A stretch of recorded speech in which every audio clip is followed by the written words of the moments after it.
Hey sweeties, it's time for another great Sweet Savant recipe, but please like and subscribe to this channel for more fantastic recipes. We're going to start off with some roasted vegetables. We're going to use red cabbage, sweet potatoes, Vidalia onions, and we're going to put some sausage on there.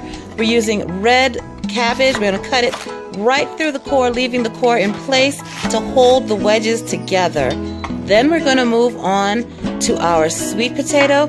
I had a little bit of a gnarly end, so just get rid of that and then hack it up into pieces about an inch and a half. And I like to make the pieces uneven, so that way some of the smaller pieces get a little more char than the others. I like when I'm roasting vegetables to get a little bit of that char, a little burn on there. It's going to taste so good. Add those sweet potatoes. Look at the colors. Oh my goodness. This is beautiful. Red cabbage, sweet potatoes, and now Vidalia onions. If you can't find Vidalia onions, please ask your grocer. They're so sweet and delicious, and then roasting them just takes it over the top. You've got to try it. Next, we're going to add those to the pan and scatter them around so that everything is in one layer. Season it with fresh cracked ground pepper. Add in some salt, some fennel seed if you like, maybe even a little crushed red pepper flake to spice things up.